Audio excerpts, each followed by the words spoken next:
Hero Venkatesh బయట ఎక్కువగా కనిపించారన్న సంగతి తెలిసిందే. సినిమాలు, ఆ సినిమా ప్రమోషన్ టైంలో తప్ప బయట ఎక్కువగా వార్తల్లోకి రాడు. ఇక వెంకీ మామ ఫ్యామిలీ సంగతులు కూడా ఎక్కువగా బయటకు రావు. ముగ్గురు కూతుళ్ళు, ఒక కొడుకు ఉన్నారన్న సంగతి కూడా ఎక్కువ మందికి తెలియదు. వెంకీ మామ తన ఫ్యామిలీ విషయంలో ఎక్కువగా లో ప్రొఫైల్ మెయింటైన్ చేస్తుంటాడు. కానీ తాజాగా బాలయ్యతో కలిసి చేసిన అన్‌స్టాపబుల్ ఎపిసోడ్‌లో తన పర్సనల్, ఫ్యామిలీ విషయాలను వెంకీమామ ఎక్కువగా పంచుకున్నారు.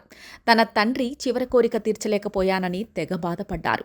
రామానాయుడు తన చివరి దశలో కూడా సినిమా స్క్రిప్టులు చదివేవారని, కథలు వినేవారని, తనకు చెప్పేవారని, చివరిగా ఒక హిట్ సినిమా కలిసి చేద్దాంరా అని తన తండ్రి అడుగుతూ ఉండేవాడట.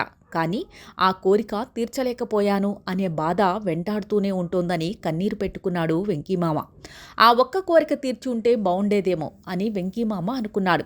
ఇక తన తండ్రి రెండే సందర్భాల్లో బాధపడ్డారని సురేష్ బాబు తెలిపాడు. ఎంపీగా ఓడిపోయినప్పుడు అంతా మంచే చేశాను కదా, ఎందుకు ఓడిపోయాను అని బాధపడ్డారని సురేష్ బాబు అన్నాడు. ఇక చివరిగా ఓ హిట్ సినిమా తీయలేకపోయాను అని బాధపడ్డారట. ఆ రెండు విషయాల్లోనే తన తండ్రి ఎక్కువగా బాధపడ్డారని అన్నాడు. సురేష్ బాబు అయినా, తాను అయినా పిల్లలందరినీ ఒకేలా చూస్తామని, వేరువేరుగా చూడమని వెంకీమామ అన్నాడు. మాకు మొత్తం 8 మంది పిల్లలు అంటూ వెంకీమామ చెప్పాడు. చైతూని హత్తుకుంటే తెలియని ఫీలింగ్ వస్తుందని, వాడంటే ఇంట్లో అందరికీ ఇష్టమే అని నాగచైతన్య గురించి వెంకటేష్ చెప్పుకొచ్చాడు. చిన్నతనంలో తాను ఎక్కువగా అల్లరి చేసేవాడని, తన అన్న సురేష్ బాబుతో ఎక్కువగా ఫైటింగ్స్ కూడా చేసేవాడని అన్నాడు.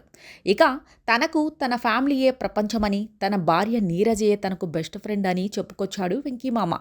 వెంకీమామ సినిమా తర్వాత అందరూ తనని వెంకీమామ అని పిలుస్తుంటారంటూ చెప్పుకొచ్చాడు వెంకటేష్. విదేశాల్లో సెటిల్ అవుదామనే కోరికతోనే ఉండేవాడినని, కానీ అనుకోకుండా ఇలా సినిమాల్లోకి వచ్చానంటూ వెంకటేష్ చెప్పుకొచ్చాడు.